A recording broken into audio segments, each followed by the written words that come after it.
Plant FAQs, Peperomia frost. See more 1424 species in genus Peperomia at monsteraholic.com. How to care for Peperomia frost. Here's a guide on how to care for your Peperomia frost, a popular houseplant known for its silvery green, textured leaves. Light, bright, indirect light. Peperomia frost prefers bright, indirect sunlight. Avoid harsh direct sun, which can scorch the leaves. A spot near an east-facing window with sheer curtains or filtered light is ideal. It can tolerate lower light conditions, but growth may slow down. Watering. Water when almost dry. Peperomia frost is a succulent-like plant and prefers to dry out slightly between waterings. Overwatering is a major cause of root rot. Here's a good approach. Check the soil moisture regularly. Stick your finger into the top inch of soil. If it feels dry to the touch, it's time to water. Water thoroughly when watering, allowing excess water to drain freely from the drainage holes. Avoid leaving the plant sitting in water. Humidity. Moderate humidity is okay. Peperomia frost can tolerate average household humidity levels. However, it will appreciate increased humidity, especially if the air is dry. Here are some ways to boost humidity. Use a pebble tray filled with water placed under the pot. Ensure the pot sits above the water level. Group plants together to create a humid microclimate. Run a humidifier near your plant occasionally. Mist the leaves occasionally with filtered or distilled water. Avoid excessive misting, which can encourage fungal diseases. Temperature. Warm temperatures preferred. Aim for a warm temperature range between 65 degrees Fahrenheit and 75 degrees Fahrenheit, 18 degrees Celsius and 24 degrees Celsius. Protect your Peperomia frost from cold drafts and sudden temperature fluctuations.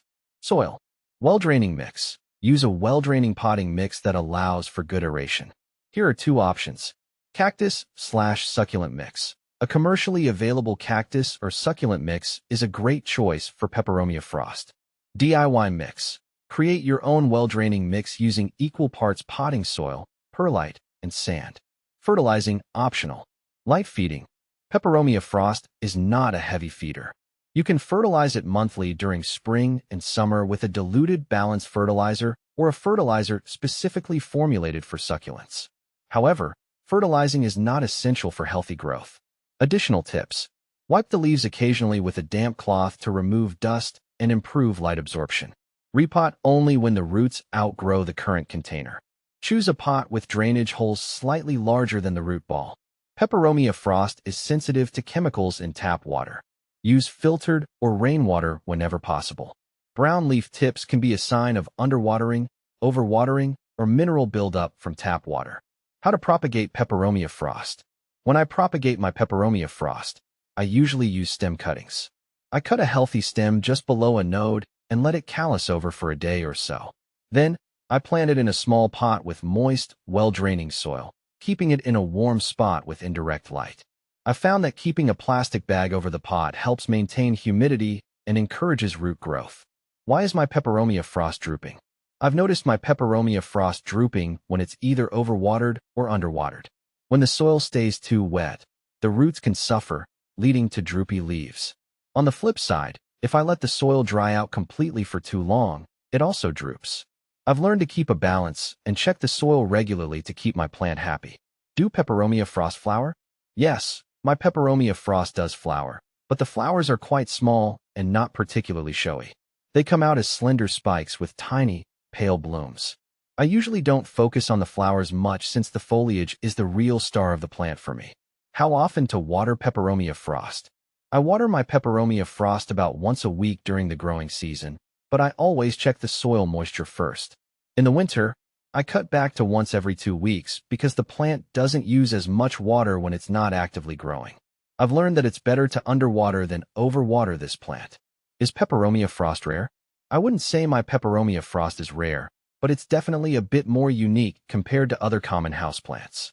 I was lucky to find mine at a local nursery, but I have seen them occasionally online and at specialty plant shops. Is Peperomia frost toxic to cats? Thankfully, Peperomia frost is not toxic to cats.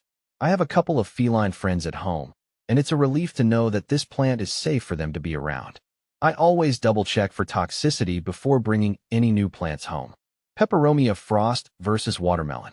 Peperomia frost and Peperomia watermelon are distinct entities. The primary contrast between these two botanicals lies in their foliage composition.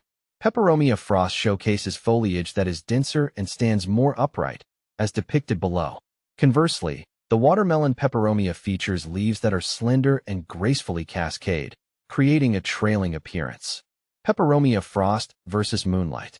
Peperomia moonlight presents a captivating display of silver green, rounded leaves, while Peperomia frost offers a comparable, yet subtly more frosted aesthetic. Both of these indoor plants flourish when placed in areas with abundant, indirect sunlight and share a preference for infrequent watering sessions. Peperomia frost versus Napoli nights. I find Peperomia frost silvery leaves mesmerizing, and they brighten up any spot in my home, while the rich, dark foliage of Napoli nights adds a touch of mystery and elegance to my plant collection.